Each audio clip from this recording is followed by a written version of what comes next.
L'histoire commence avec Tomo qui confesse son amour à son ami d'enfance, après être entré au lycée. Cependant, son ami Junichiro qui pense que Tomo est un garçon, ne comprend pas sa déclaration d'amour et répond avec un « je t'aime aussi, mon pote ». Déçu par cette réponse, Tomo se plaint d'être traité comme un garçon et non comme une fille. Tomo et Junichiro vivent ensemble en tant que voisins depuis l'enfance.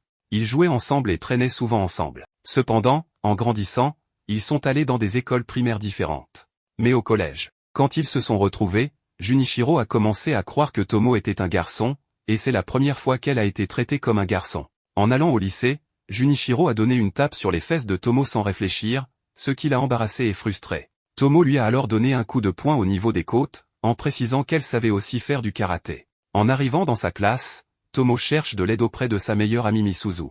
Misuzu se souvient que Tomo ne joue qu'à des jeux de garçons et se bat avec des enfants d'autres écoles, même à la maternelle. Chaque fois que Misuzu lui demandait de jouer à la maison ou avec des poupées, Tomo refusait systématiquement. À ce stade, elle pourrait aussi bien devenir un vrai garçon.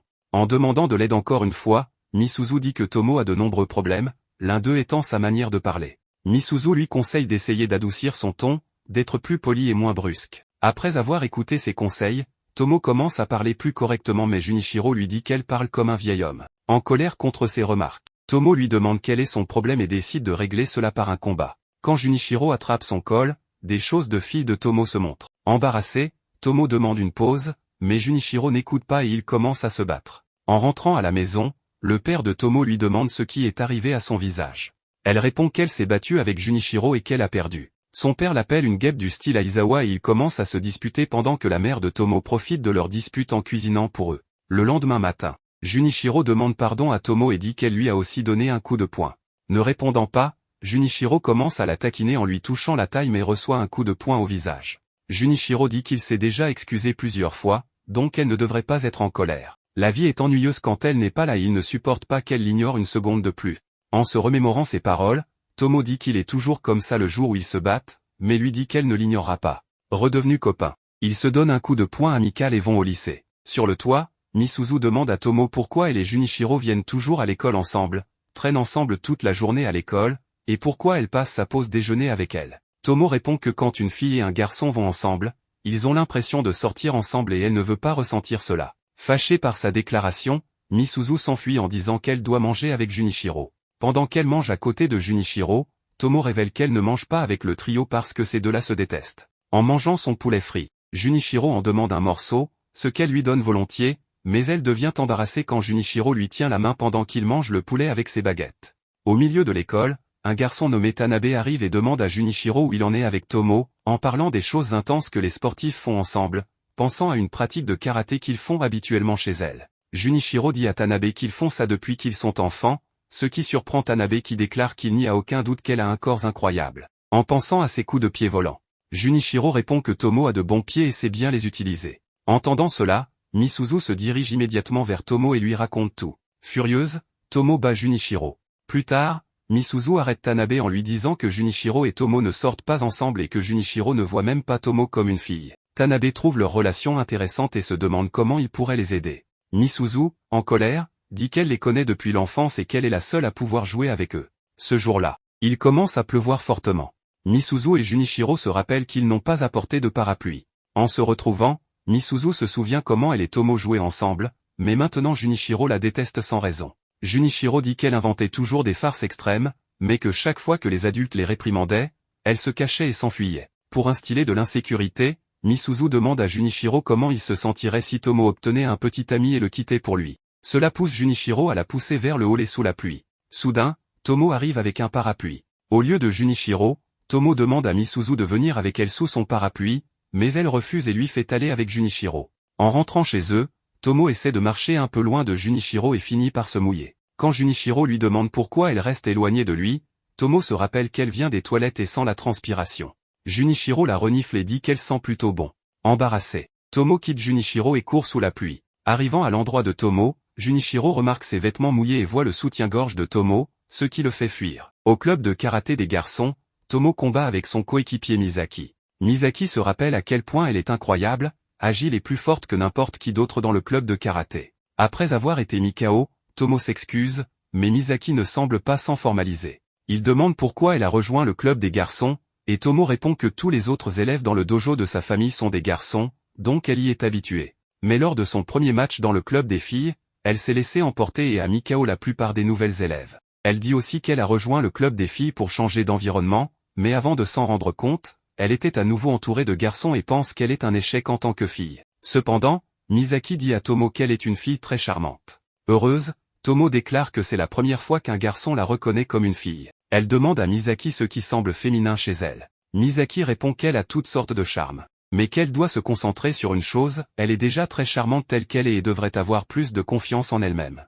À l'extérieur du club de karaté des garçons, deux filles espionnent Tomo et Misaki pendant qu'ils parlent ensemble. À l'école, Misuzu confronte Junichiro en révélant que Tomo a un ami dans le club de karaté. Jaloux, Junichiro touche ses cheveux et lance sa queue de cheval. Junichiro demande à Tomo qui est cet ami dans le club de karaté, et Tomo répond qu'il s'appelle Misaki et qu'il est le capitaine du club. En montrant une photo à Junichiro, qui pense qu'il est une fille. Junichiro demande à Tomo comment elle se sentirait si Misuzu avait un petit ami et cessait de lui parler. Tomo répond que Misuzu ne ferait jamais ça, et si cela arrivait, elle se sentirait un peu seule. En buvant un soda, Tomo est confronté par deux filles de la classe B, qui l'ont auparavant espionné, elle et Misaki, à l'extérieur du club de karaté des garçons. Elles se présentent comme Mifune et Ogawa, respectivement, et demandent à Tomo de les rencontrer après l'école derrière le gymnase. Tomo voit cela comme une menace et essaie d'intimider les deux en leur demandant ce qu'elles préparent, allant même jusqu'à écraser une canette de soda pour les menacer. Le stratagème fonctionne bien, car le duo demande à leurs camarades de classe des informations sur Tomo. Une des filles explique qu'elle a été jumelée avec Tomo dans le club de karaté et que sa force n'est pas humaine. Elle ajoute que Tomo a rejoint le club des garçons et n'a pas encore perdu un match. Combattre Tomo signifie une mort certaine. En entendant parler de Tomo, les autres prennent peur également et Ogawa déclare qu'elles doivent s'excuser avant qu'elle ne les tue. Tomo raconte à Misuzu les filles de la classe B et lui dévoile son plan de les affronter. Misuzu lui rappelle calmement que ce n'est pas ainsi que les filles de lycée communiquent, mais la dissuade de se battre et lui demande de lui dire si elles dépassent les bornes. Elle ajoute que si elles disent quelque chose de trop déplacé, elle les écrasera socialement. Plus tard, Tomo rencontre Mifune et Ogawa derrière le gymnase. Les deux sont terrifiés en voyant Tomo prête à se battre. Elles rassemblent du courage et lui disent qu'elles aiment Misaki et qu'elles l'ont vu parler avec lui à l'extérieur du club de karaté des garçons. Tomo comprend complètement mal la situation et pense qu'elles viennent la voir pour demander des conseils amoureux.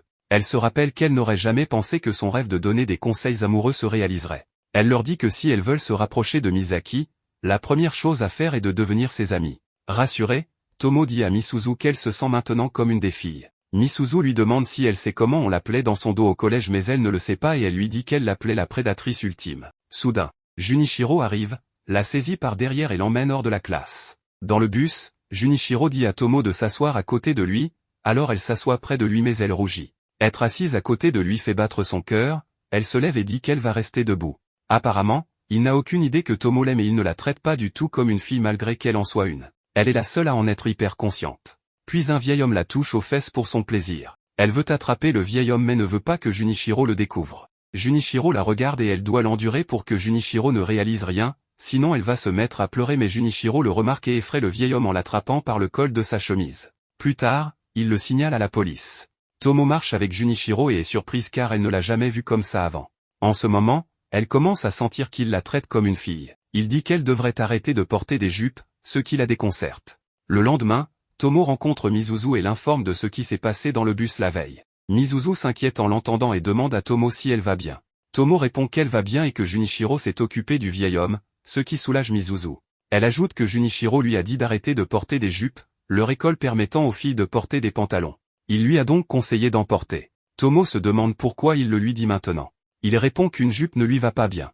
Il ajoute aussi qu'il ne peut pas se détendre quand elle en porte une. Cela la met en colère et elle le frappe durement au visage. Misuzu explique qu'au vu des circonstances, il a dit ça car il ne veut pas qu'elle se fasse encore agresser. Tomo est surprise de réaliser qu'il pensait à elle de cette manière. Mais Misuzu s'excuse, disant que c'était irrespectueux de sa part. Tomo est contrarié d'apprendre qu'il n'y a aucune chance pour ça. Cependant, Misuzu a remarqué que sa jupe était très courte. Elle ne pensait pas que Tomo était du genre à aimer montrer autant ses jambes. Elle lui demande pourquoi elle porte une jupe si courte. Tomo répond que c'est plus facile à se mouvoir ainsi. Misuzu déclare alors que les jupes ne sont pas faites pour elle et lui conseille d'essayer d'enlever son short un moment. Mais Tomo trouve cette idée déplacée et refuse. Misuzu souligne alors que la façon normale de porter une jupe, c'est juste avec une culotte dessous.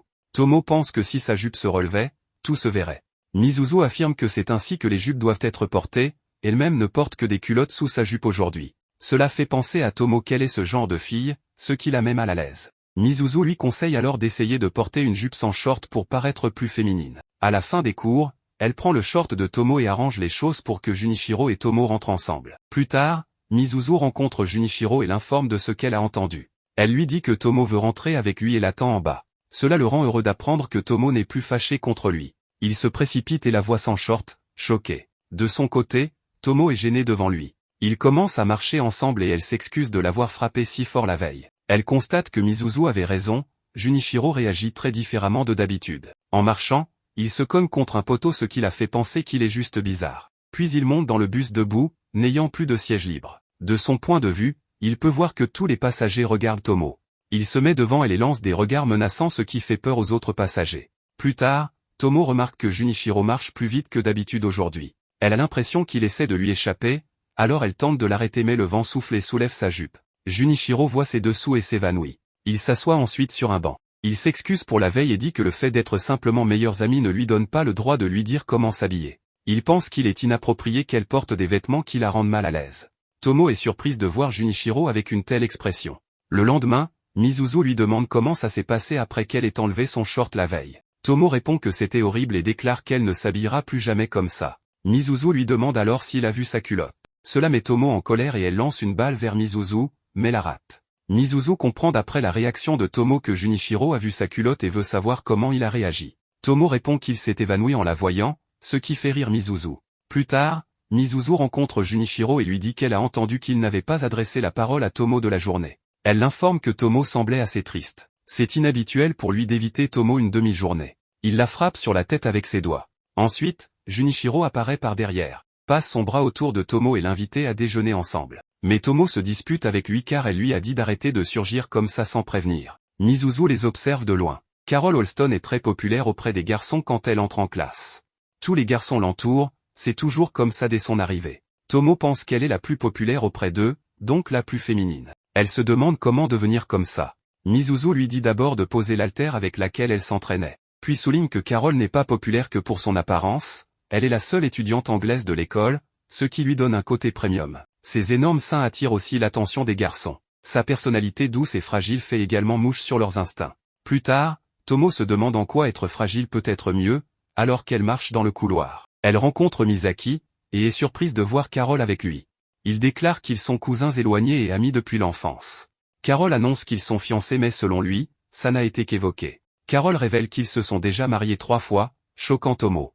Il explique qu'elle parle d'enfants qui jouaient au mariage. Tomo demande à Carol si elle se souvient d'elle, de la même classe auparavant. Mais Carol répond qu'elle n'est pas intéressée par les garçons de leur classe. Tomo, en colère, affirme qu'elle est une fille mais Carol lui donne une tape sur le visage. Plus tard en classe, à chaque fois qu'elle voit Tomo, que ce soit dans le couloir ou même en cours, Carol l'appelle idiote. Mizuzu demande pourquoi à Tomo, qui répond qu'elle aussi aimerait savoir. Tomo dit avoir parlé à Carol pour la première fois aujourd'hui et que celle-ci est apparemment la fiancée de Misaki. Mizuzu apprend que Misaki était présent quand Tomo a parlé à Carol. Mais Tomo n'a aucune idée de pourquoi Carol l'a provoqué dans cette situation. Plus tard en classe, Carol vient voir Mizuzu et lui dit qu'elle doit lui parler. Elle lui demande de descendre de son bureau d'abord. Elle veut poser des questions sur Tomo, qu'elle semble considérer comme son ennemi. Mizuzu n'est pas d'accord et dit que Tomo est sa meilleure amie. Après avoir mentionné qu'elle l'invitera à manger des pâtisseries, Mizuzu accepte d'écouter Carol. Carol lui demande comment elle peut battre Tomo. Mizuzu sourit et lui dit que quelqu'un d'autre pourra mieux l'aider qu'elle. Plus tard, Carol retrouve Junichiro dans les vestiaires des garçons, caché dans son casier. Elle lui dit qu'elle veut lui parler mais il lui dit de sortir de son casier. Elle l'informe qu'elle veut battre quelqu'un et que Mizuzu l'a référé à lui. Il est surpris d'apprendre que Tomo n'est pas la seule à faire la fête à ceux qu'elle n'encadre pas. Il lui dit alors de le frapper aussi fort qu'elle peut. Il lève la main mais elle le frappe au visage, ce à quoi il ne s'attendait pas. Il constate qu'elle est sacrément faible d'après lui, un chat pourrait la battre. Elle lui demande de la rendre plus forte. Il répond que ça dépend jusqu'où elle est prête à aller. Le lendemain, Junichiro sort Carol de la classe pour s'entraîner. Tomo panique en les voyant. Elle demande à Mizuzu pourquoi Junichiro agit comme ça avec Carol. Mizuzu répond que c'est évident qu'il s'est passé quelque chose, ils sortent peut-être ensemble. Tomo pense que ce n'est pas possible puisque Carol a un fiancé. Pendant ce temps, Junichiro dit à Carol qu'ils vont commencer par courir. Après 2 secondes, Carol semble déjà ne plus pouvoir courir. À l'opposé, Tomo fait du karaté et est perdu dans ses pensées, au point de presque tuer Misaki. Junichiro informe Carol que l'entraînement suivant est la force, mais elle n'arrive pas à bouger son corps. Puis les pompes, qu'elle ne peut pas faire non plus.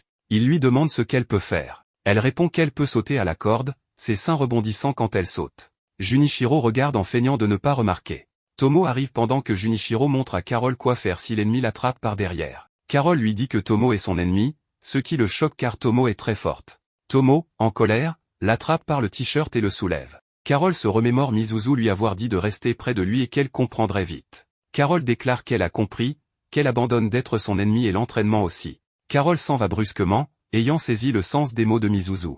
Après les cours, Carole emmène Misuzu dans une pâtisserie puisqu'elle avait promis de l'inviter. Misuzu découvre qu'elle est plutôt riche. Carole se demande si elles sont amies maintenant qu'elles mangent un gâteau ensemble. Misuzu répond qu'elle n'est pas sûre et demande si Carole veut des amis. Carole répond que oui et avoue n'avoir aucune amie. Misuzu lui conseille alors de parler à Tomo si elle veut des amis, mais Carole se sent mal pour ce qu'elle a fait. Le lendemain, Carole dit à Tomo qu'elle veut être son amie. C'était difficile à demander pour Carole car elle a toujours été rejetée à la maternelle et au collège. Tomo accepte son offre et Carole la voit comme un ange. Plus tard, Tomo informe Junichiro qu'elle n'aurait jamais cru devenir amie avec Carole. Tomo est surprise quand Junichiro déclare par erreur que lui et Misuzu sont sortis ensemble un temps au collège.